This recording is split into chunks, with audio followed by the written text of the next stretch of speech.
unbelievable, the names that are on here. Just to be a part of it's just... I don't really know what to say.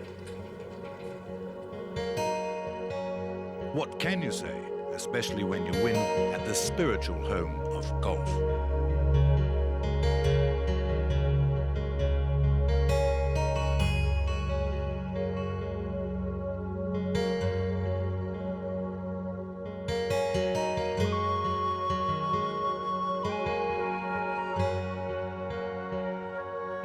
Whether John Daly's had time to absorb 6 minutes, let alone 600 years of St Andrews golfing history, is arguable. What's certain is that he's added a new dimension to it.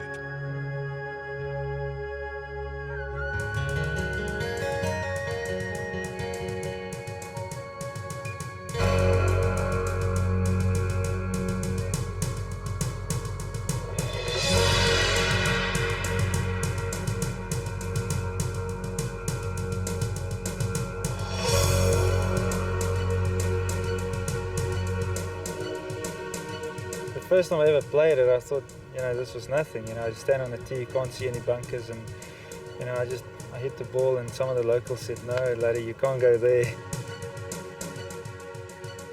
It's the most democratic course in the world, meaning that you can play any shot you'd like.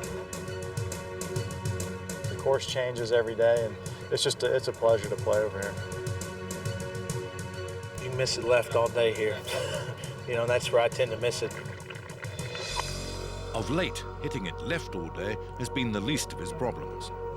Banned from the American tour for exotic behavior, served with a paternity writ while actually playing in the US Masters. But that's behind him now. His drive from 18 sailed left again, booming across 2 fairways. But a free drop and a chip left him with this putt. Birdie 3 for a 67, joint leader after day 1.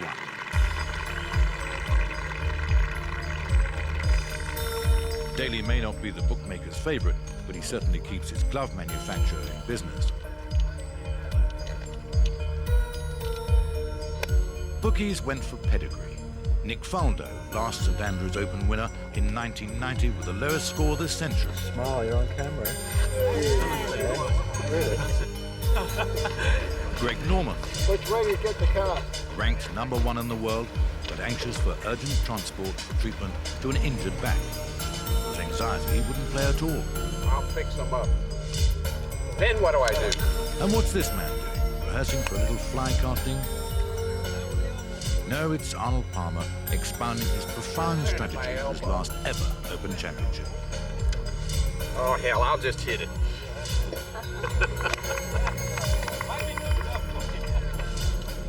There's great style at St Andrews. Golfers don't just come and play and go away. 2 evenings before the off, they troop the trophy before the former winners, record the moment for posterity, and then dine them. St Andrews Opens are unique, and it's events such as this that contribute to that very special atmosphere when we come back to the home of golf. Okay, guys, just 1 more minute. Media coverage is now intense, as David Begg explains. In 1984, only 137 titles were accredited. This year, it's over 370. We look ahead 5 years. We know we're coming back here in the year 2000, the start of the Millennium Open, so we're already starting to prepare and to look far ahead in terms of scheduling, dates. All of that is already in the diary, and it's really a process from there on. This is game number 1 on the tee, Pedro Lindholm. 7:10 a.m. And most of the scribes are still in bed as Pedro Lindholm sets the great caravan in motion. This is his first Open. Nick Faldo is playing in his 20th.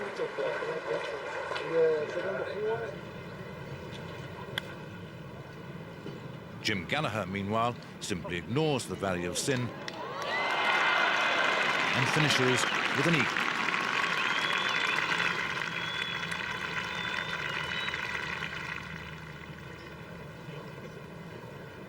The weatherman does not exist who can accurately forecast a whole day at St Andrews. First a gentle rain, then the wind gets up. Tom Watson, in his 21st Open, loves it. He's a brilliant high-wind player, though he does have ogreish memories of last year's Open at Turnberry, when he was well in contention in the final round, only to finish tied 11th. That was my most disappointing moment in several years last year at Turnberry, but I don't let those moments hang around very long. Age does not weary him, nor the wind distract. It's nice to see the wind out there because it creates another hazard that this course needs.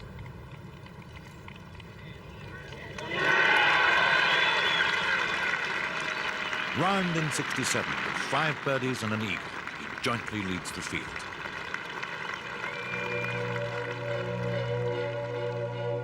Back down the same fairway, behold the man generally acknowledged to be the greatest golfer of all time. Jack Nicklaus has found the bunker known as hell. It was in a predicament similar to this that the great Bernard Darwin prayed to the Lord. Don't send the lad, he said, you'd better come yourself.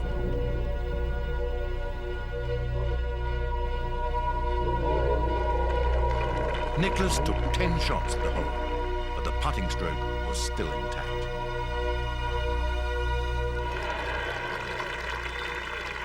I'd say it was 4-3 putts and I went to hell. And that's where I got in all the trouble, was in hell bunker. At 43, Ben Crenshaw, the US Masters champion, is back for his 19th crack at the Open.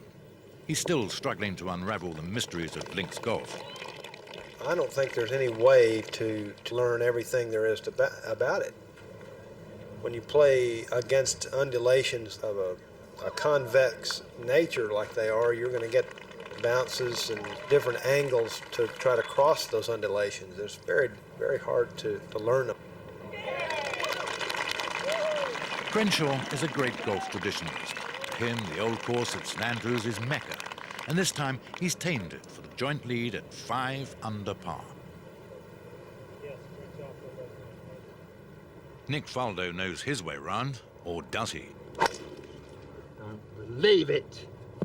Of late, his opening rounds have left him with mountains to climb, and this was no exception. He's such a perfectionist, so self-demanding, that the slightest flaw is instantly reflected in his demeanor. Understandably, on day one, a 74 left him 7 shots off the pace.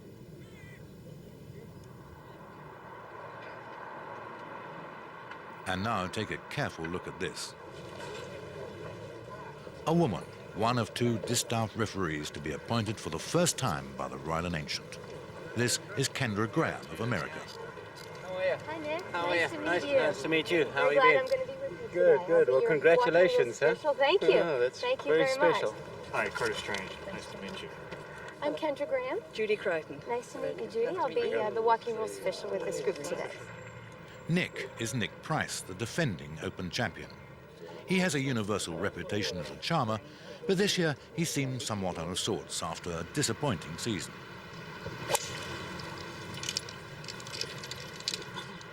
It was a very slow day, if you might say that, in the rules department, but certainly very exciting to go around the old course for the first time with players of that caliber and to see them play the golf course. And a few small things as far as the rules of golf are concerned, but nothing major. The highlight of Price's round came at the 17th, the road hole, and probably the toughest par 4 in golf. There was big betting this year on how many birdies would be achieved there. And after 4 days and almost 500 rounds, there were only 13. One was Price's.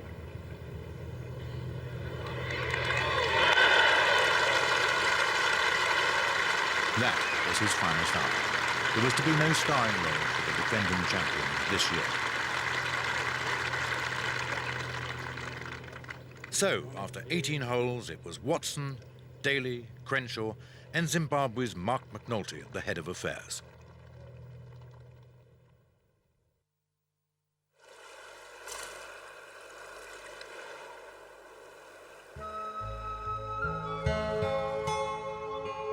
If some of the fabric of St Andrews looks a trifle battered, it's hardly surprising. The town was first settled 1,500 years ago, and there's been a university there since 1450, around the time when King James II banned golf in favour of archery. Happily, golf prevailed. This year, the university conferred an honorary Doctor of Laws degree on an adopted golfing son, Gary Clare, here making his 41st consecutive appearance at the Open. Educated at the Cathedral, 1162, and then promptly died of the plague. I never did discover who died of the plague, but I do know that Gary went through the noble ceremony wearing the underpants and socks of his friend and fellow golfer Bob Charles. His own luggage was still whizzing around the world.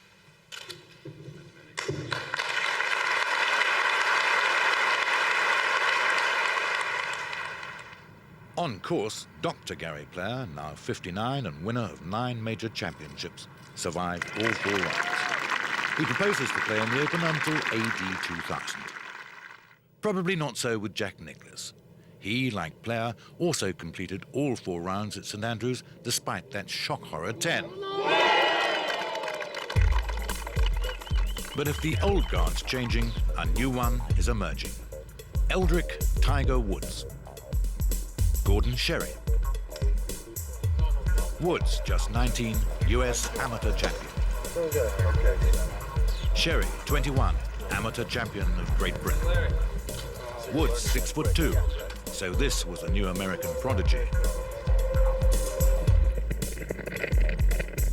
Sherry, 6'8". Only the previous week, he'd endorsed his burgeoning reputation in the Scottish Open Championship. Coming off the 17th tee in the final round, he turned to his caddy and said, "Do you reckon they'd let me turn professional here and now?" Little wonder. When he'd holed out at the 18th, he tied for 4th place in a powerful field. As a pro, he would have earned £27,000. As an amateur, of course, he got nothing.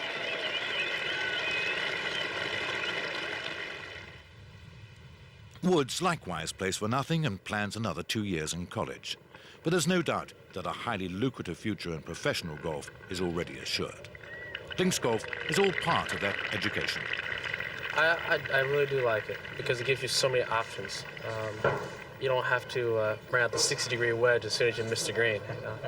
You got so many ways of playing each and every shot, which is great. That's what it should be. For his first 2 rounds, Sherry faced what many would have seen as a daunting pairing, out with Tom Watson and Greg Norman.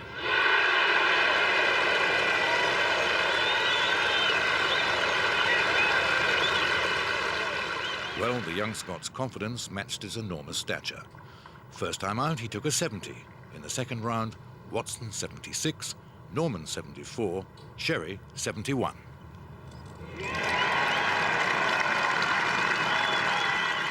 It's a dream. It's a dream come true. And to play with the world's #1 and one of the best players of all time, Tom Watson, it's just, you can't explain how much it means to me. No matter what I score over the next 2 days, I'm pleased with what I've done. It's the start of something, hopefully, and we'll just go from there. The Cross of St Andrew told the story. The wind was up and was to stay up. It was a day demanding patience, and again, patience was rewarded. Shots had to be shaped into the wind as the old course bared its molars. A near albatross for Justin Leonard.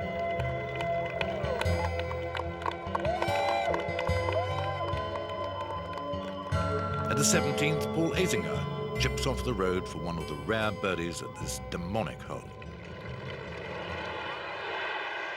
Azinger, the American who lost out to Nick Faldo at Muirfield in 1987, when Faldo won his first Open. So what of Faldo on this second day after a disappointing first round 74? If there's a feminine interpretation for caddy, cadet perhaps, it was in vogue as Fanny Sunerson, his girl Friday, was back to the old routine of helping him line up the putts before shuffling, as the rules require, to one side. Anyway, on this day, Faldo is looking like a 3 times Open champion.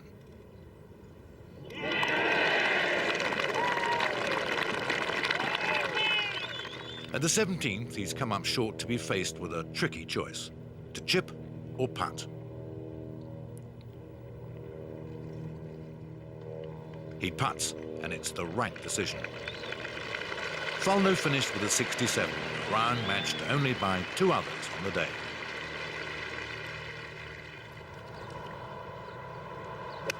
Another man looms from Faldo's past, John Cook, the American he beat by a single shot to win his 3rd Open at Muirfield in 1992. But Cook still loves golf in Scotland. I enjoy this type of golf. I think there's a myth about Americans not being able to play these type of golf courses. It's not what we play, but that doesn't mean we can't play it.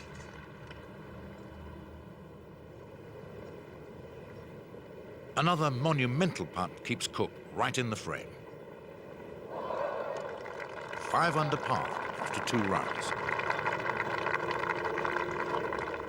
This leaves the American just 1 shot adrift of his fellow countryman, Brad Faxon. Although Faxon finished a valiant 7th at Turnberry last year, he doesn't see eye to eye with Cook about links golf.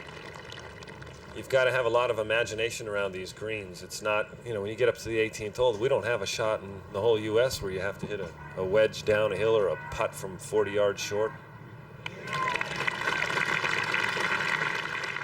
But you just have to use your instinct.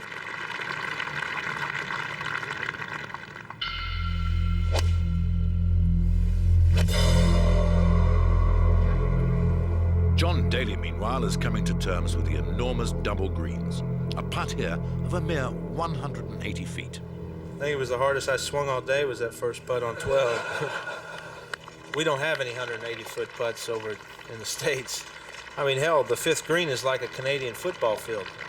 Metaphorically speaking, of course, but Daly's 2nd round 71 kept him joint leader at the end of day 2. Early on, it looked as though Ernie Els was going to take the course apart. Birdies at the 2nd and 3rd, then at the 13th and 14th, put him in pole position for the lead.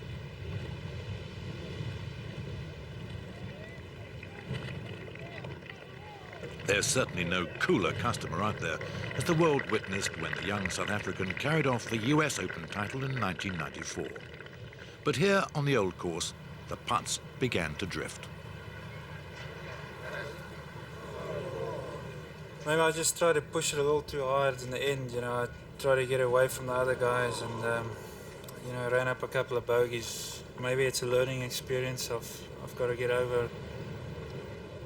Well, the young lion is still only 26, 13 years younger than the Italian Costantino Rocca, a late starter in the upper reaches of golf.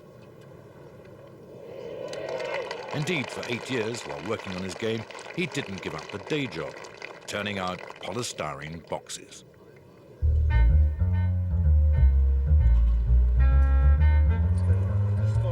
There were times on the 2nd day when the Open almost drank to a standstill. The high winds and ancient configuration of the course combined to extend some rounds to 5.5 hours, much of it spent just waiting.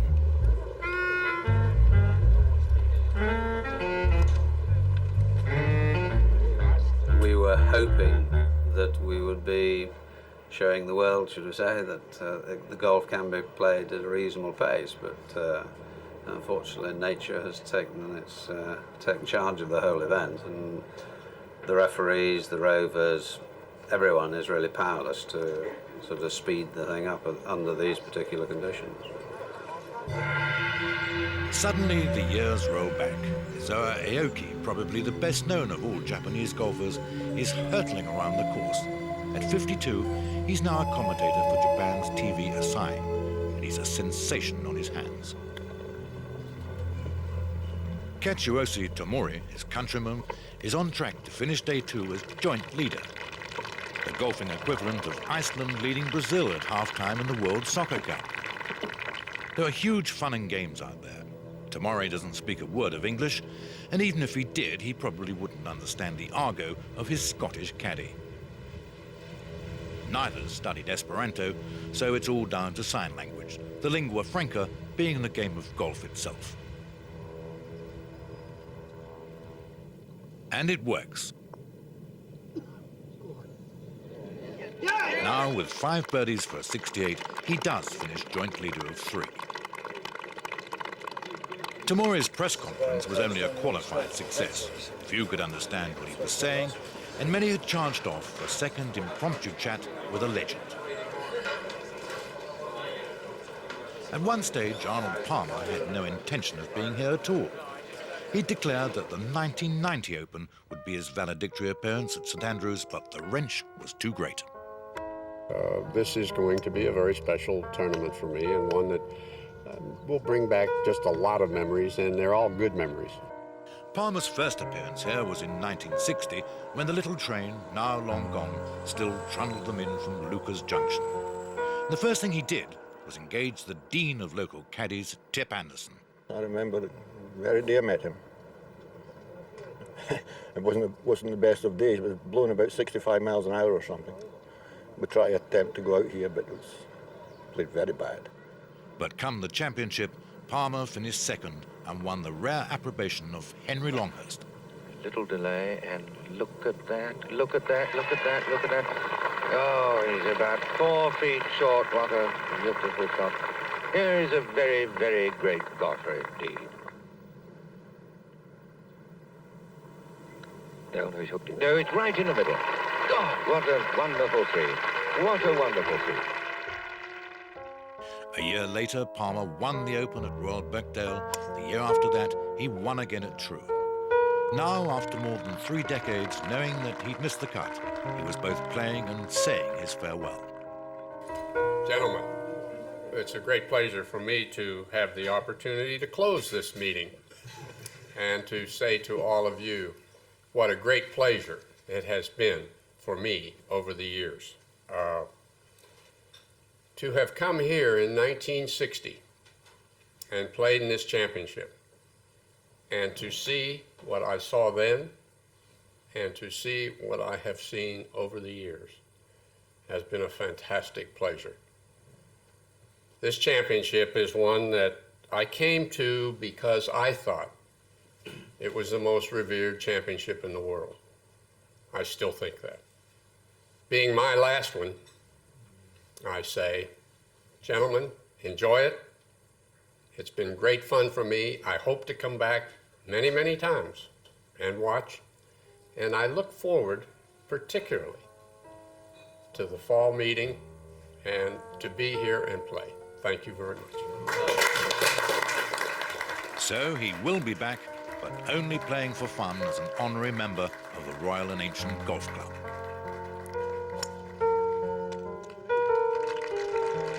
Palmer is an emotional man, and the sight of thousands flanking the 18th fairway for his departure probably had his mind in turmoil.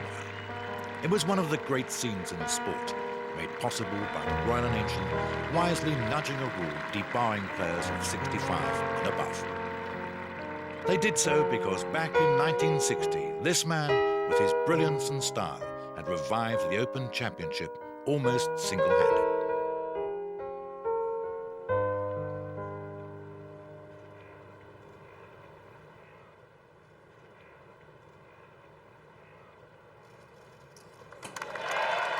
Now it was over, and this time, unlike the tearful farewell at the US Open, he almost had his emotions under control. I guess it's over, and that's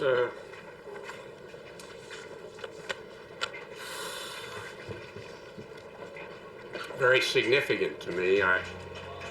But I can't help but remember all the years that I've had and enjoyed, and that's most important.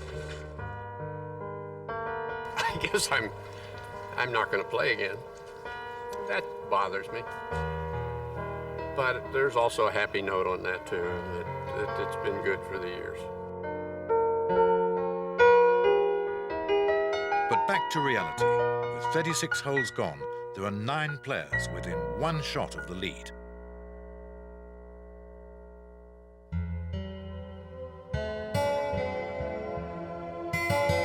It's no rumor that you have to invent shots on the old course. Just watch Greg Norman at the road hole. With his back to the flagstick and Barnes-Wallace ingenuity, he boomerangs his ball off the wall, back onto the green, and sinks the putt for as esoteric a par 4 as you will ever see there.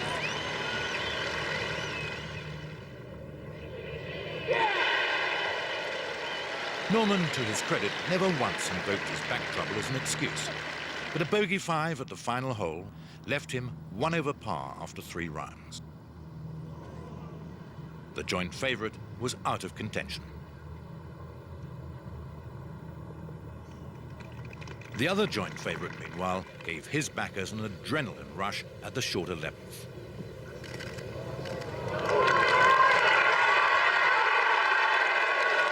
From the intestines of the Strath bunker, Nick Faldo holes out for a birdie. Only at the very next hole to pull his drive into heavy gorse. A penalty drop lumbers him with a double bogey. There are more bogeys on the way home, the third at the road hole.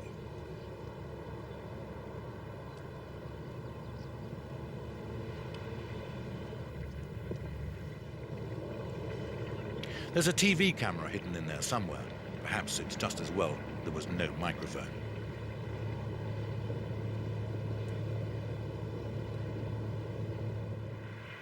Tomori-san is hero of Japan's multitude of golfers. But since most of them can only afford to hit balls on multi-storied golf ranges, few can imagine what it's like to putt with a mini gale whipping at your clothes. A bogey putt at the 4th sets him on course for a 73, and the sun no longer rises.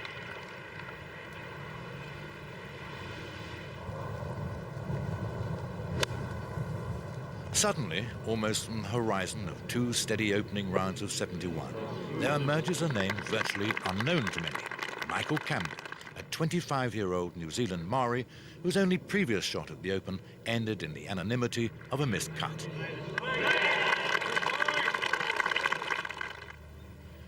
Now in round 3, he strikes with 5 birdies in the first 9 holes.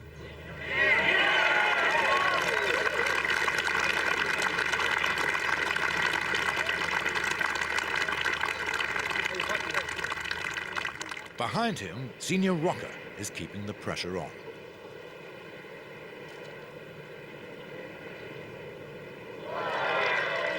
At the moment, there's a 5-way tie for the lead.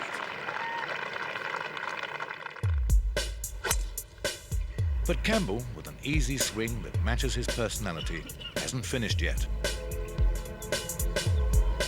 He birdies the 12th.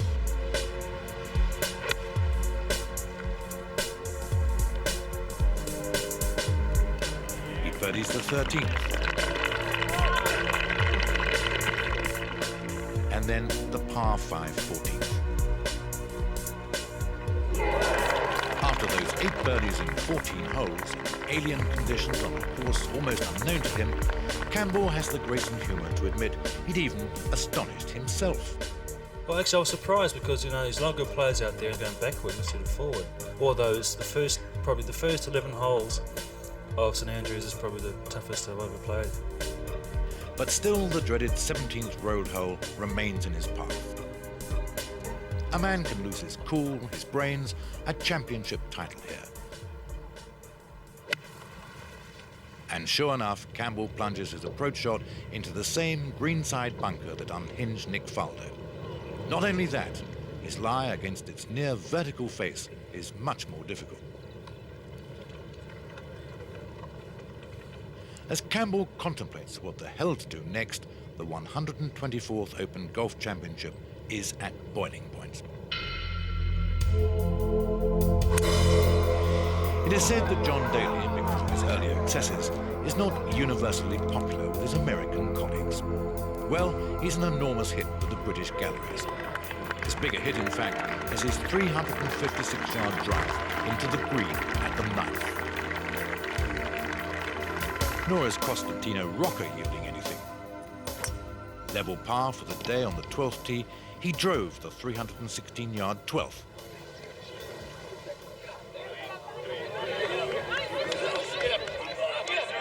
And was left with this for an eagle 2. Campbell, meanwhile, was still up to his neck in it at the 17th. I couldn't go sideways, couldn't go anywhere, left, right, back, because I didn't have a stance or whatever.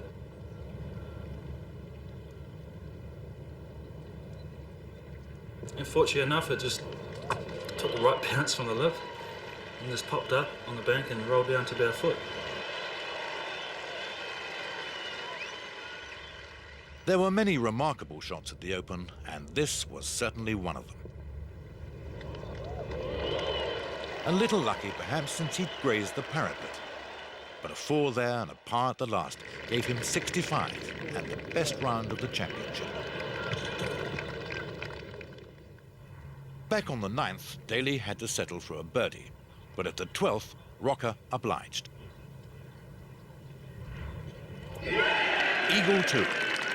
He was to finish day 3 at 7 under, 2 shots behind Campbell, but only 1 shot ahead of Steve Elkington, the US domiciled Australian, who was now making a serious move. I think the guys that are playing well here, including myself, have been able to play the left to right wind all the way out with a hook action, and then immediately turn around and play the inward half with a slice action. And that's almost the way you have to play this course. You also have to putt well, and Elkington does to finish with a 69 and alone in 3rd place.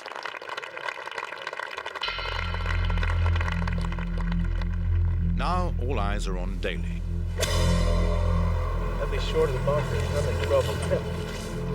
The crowd have adopted him, but even the people's prodigal can't avoid the 17th. It's just a tough golf hole. You know, I don't know how many birdies have been recorded this week, but I bet there's not more than 10 or 12 birdies. It's not a hole that I'd want to have to make birdie to try and win a major championship, I can tell you that. Making par there is almost like making birdie. Double bogey 6. Now 4 under with only the 18th to play.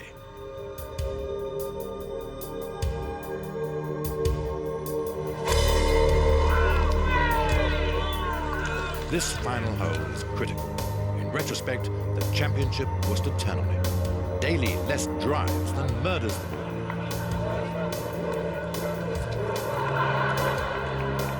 Another 2 feet, and he would have been out of bounds, out of the frame.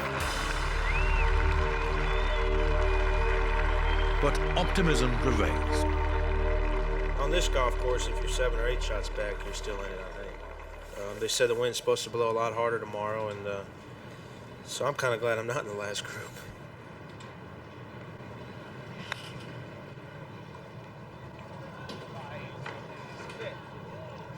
It's justified. This for the birdie that will keep him within 4 shots of Campbell.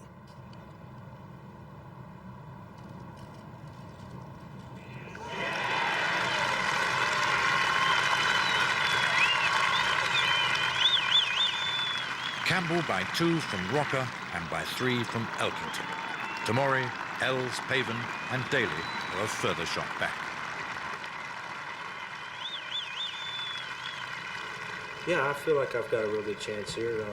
You know, it's just so much fun just being in contention at St. Andrews. And what about the novice Campbell?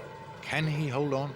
Yeah, of course I can. I mean, all I can say is I'll just go out there and play tomorrow and just take it from there, whether I play badly or nicely or whatever. So what advice does Daly have for him?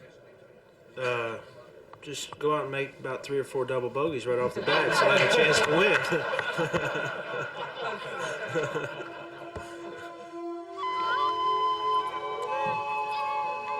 It's not recorded how well Michael Campbell slept on his 2-shot advantage, but it was certainly a lottery of a leaderboard on the final morning. Most of the big names were shot away, leaving 1 New Zealander, 1 Italian, 1 Australian, 1 South African, 1 Japanese, and 2 Americans in realistic contention, until this man suddenly parachuted into the fray with an enormous putt.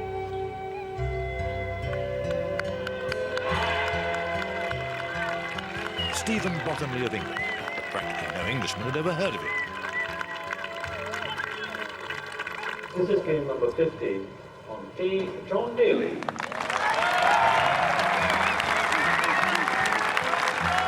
Daly, under renowned for conservatism, tees off with a 1-iron.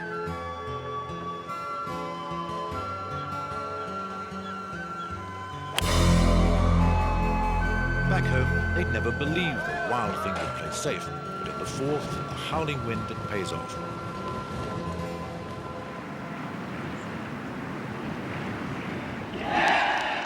Birdie 4. He's still 3 adrift with Campbell. caller, Jennifer?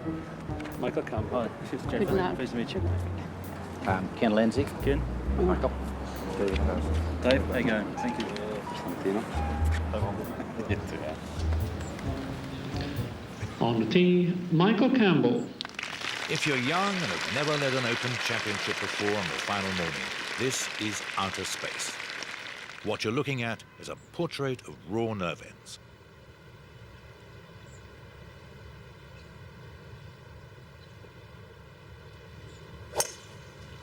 It's not serious. Tension has pulled his tee shot.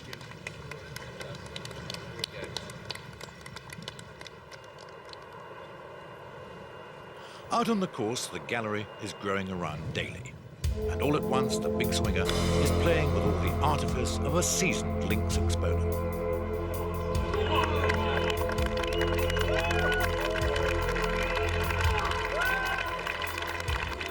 Crucial putt.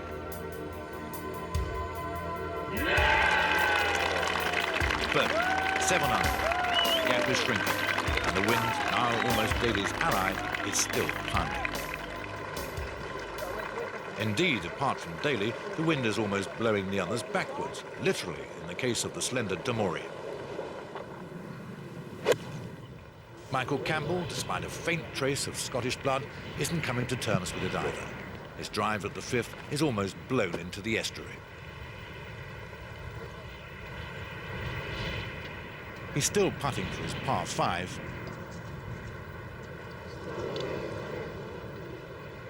His lead is now whittled down to 1. The umbrellas are now windshields, but they can't protect a flying golf ball. At the 6th, Campbell drops another shot. Costantino Rocca's having problems too. His ball won't even stay still on the green. Patience is still the name of the game. John Daly at the 178-yard 8th. It's probably the most patient I've been on a golf course, especially in a major. Daly hit an 8-iron. I just feel really good about how I played the golf course today. Birdie 2. Suddenly, Daly leads by 1 from Campbell and 2 from Rocca. By now, a previously unseen figure is on the 18th green. Steve Webster of England wins the silver medal for leading amateur. Overshadowed physically by Gordon Sherry's 6 foot 8 inches and the advanced publicity for America's Tiger Woods, Webster, just 5 foot 4, aged just 20.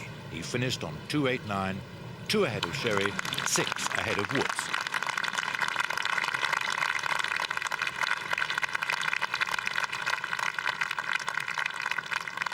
But there were tribulations back on the course for the final pair.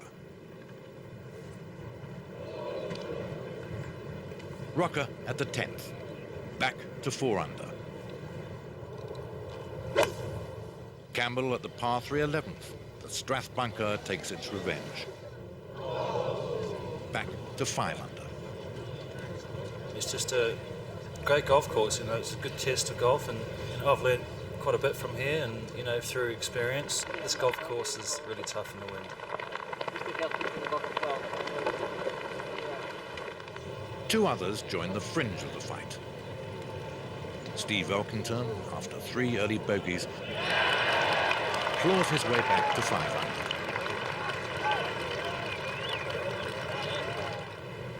under. And then at the 15th, Mark Brooks comes straight out of the Texas telephone directory, where he looked like staying after a 3rd round 73. But today, he's 2 under par for his round so far, and he needs this to go 6 under for the championship.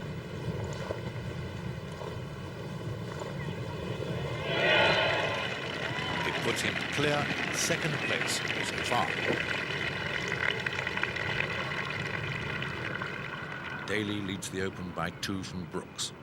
Costantino Rocca 4 shots off the pace. While all that's boiling up, dear Steve Bottomley holds out on the 18th for a 69. This young man refused to give up the quest. 7 times he toiled through qualifying schools, And until today, the most he's ever won was £9,000. That putt left him joint third eventually, worth £65,000. John Daly has now become demonized by an appalling responsibility.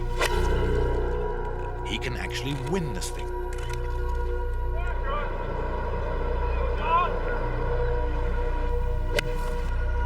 A familiar syndrome follows. The birdies instantly dry up. Worse follows. Not all that difficult 16, which he's parred every time before. He has to drop a shot. He retreats like a bloodied boxer to his corner to contemplate the horrors of the 17th.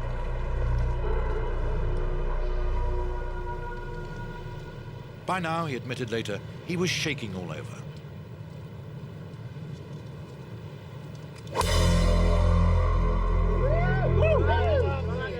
He drives at 17, and it's going horribly left again.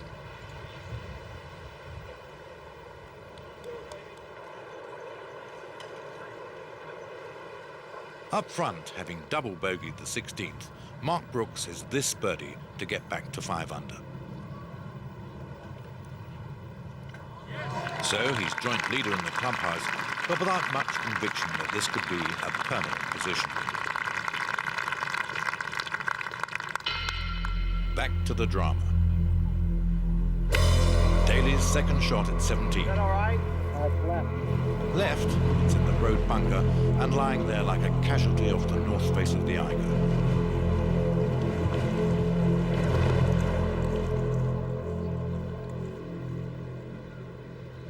Unaware of developments, Rocca claws a shot back. Yeah! 5 under. Campbell, meanwhile, drops another shot. Back to 4 under. By coincidence, Daly's playing partner is almost identically fated. Ernie Els has had a poor day so far, now this.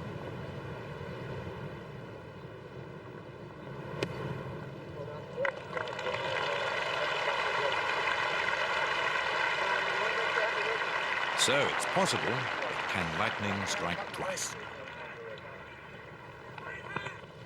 Daly with the identical bunker shot.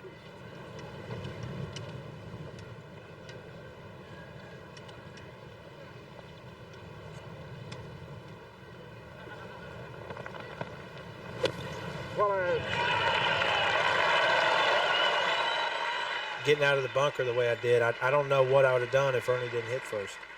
I figured, hell, if he could get it out, then maybe I could, because I really didn't have any other way to go with it. Up there near the clubhouse, an engraver waits with the trophy. Surely it must be Daly, but... Well, Daly has this monster putt to save par. Can you expect 2 miracles at 1 hole?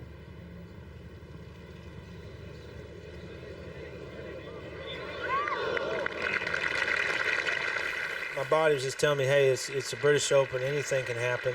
I mean, these greens were lightning fast the last 2 rounds, and I just didn't want to throw it away. He still needs this for a bogey 5.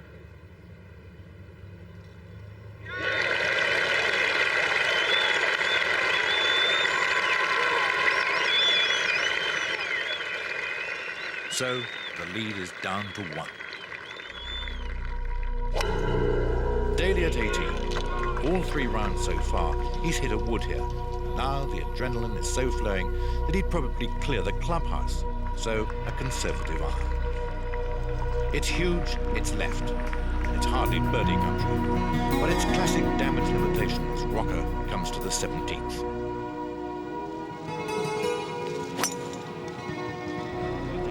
Like Daly, he's long and into the fringe rough.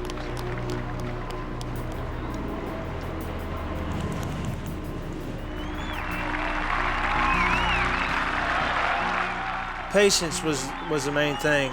Greg, my caddy, I owe a lot to him. I mean, he just said so many positive things out there that kept me going and kept me motivated and kept me patient, and that was a big key. So did his loyalist supporter, his wife Paulette. In a romantic moment, he once told the press he loved her almost as much as golf.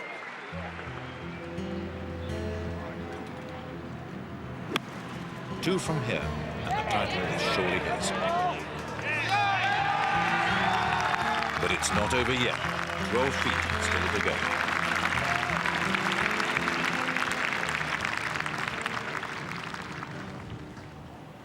Rocca's second to the 17th.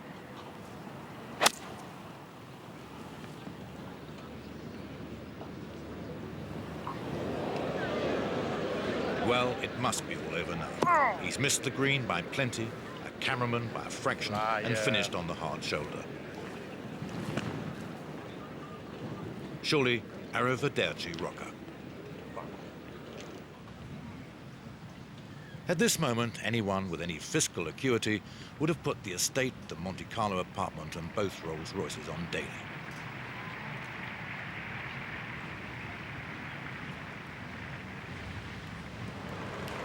He putts. He just misses.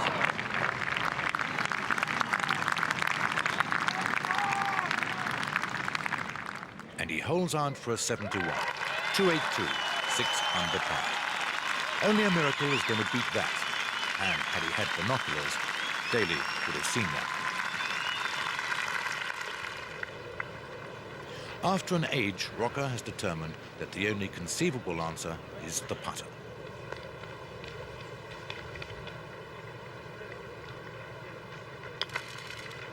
So he plays the putter precisely like a sandwich.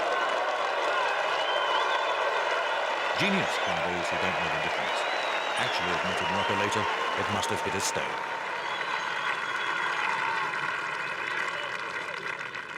He still has a testing putt for a 4 to save his par.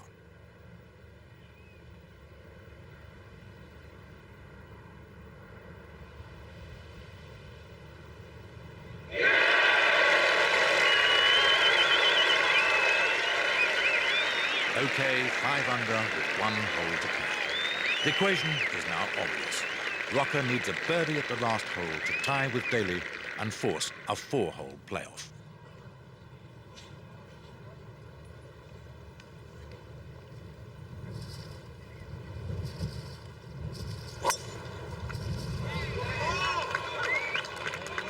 It's a good drive.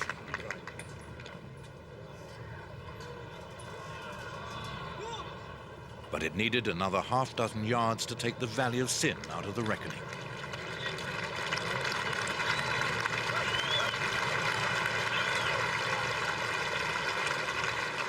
Mr. and Mrs. Daly are already ordering their new drawing room. And so the vital chip.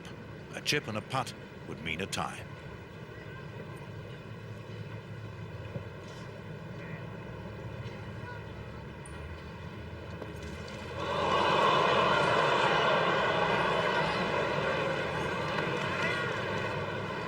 We've all done it.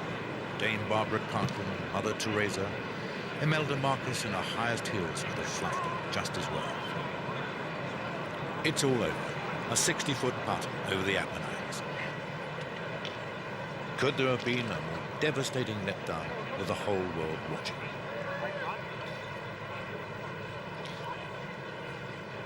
But he does have one more chance.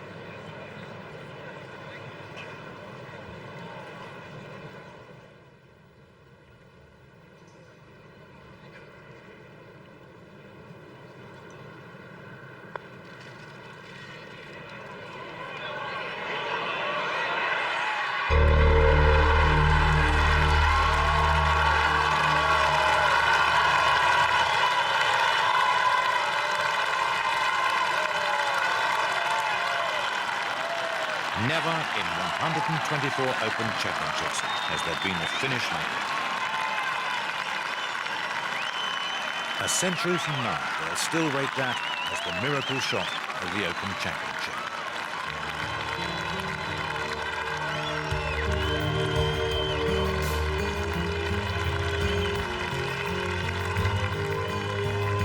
But look at this for a moment.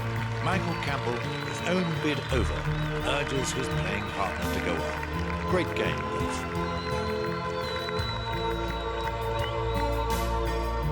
The Roll of Honour for the 1995 Open Championship. The outright winner yet to be decided.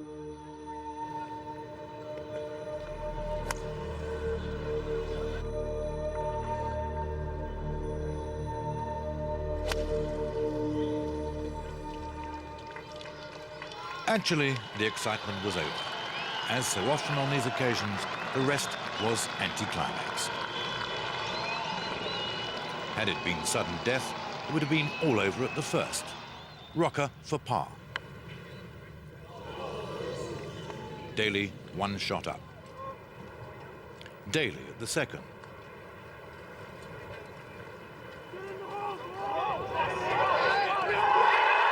An outrageous birdie. 2 shots up, but he still has to negotiate the 17th again. Rocca is in position A. Daly yet again is off the fairway to the left.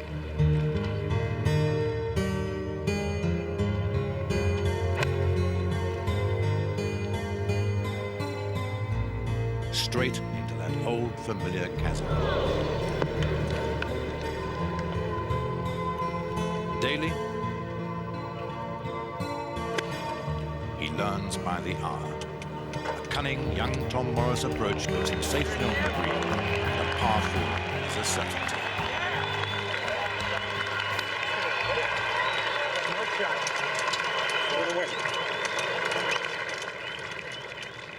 Rocca's challenge to the new world ends here.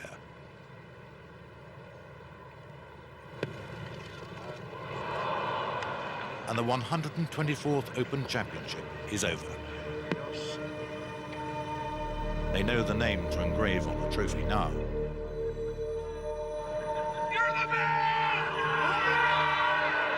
You're the man, they yelled as Daly paraded to his victory. And so he was. John Daly, the former character, had won golf's greatest trophies to join Bobby Jones, Jack Nicklaus, Arnold Palmer, and the other giants on the game's greatest stage.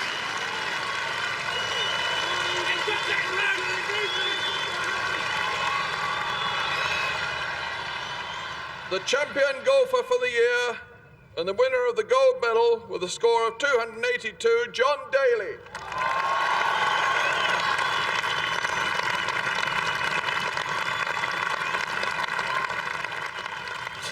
What the hell do you want me to say?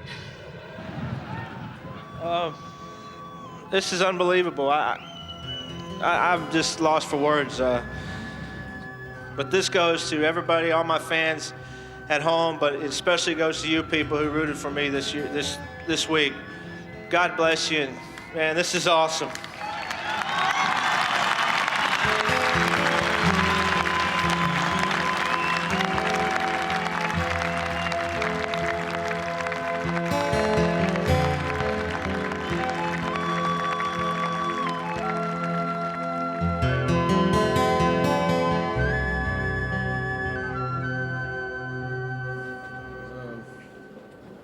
It's unbelievable, the names that are on here.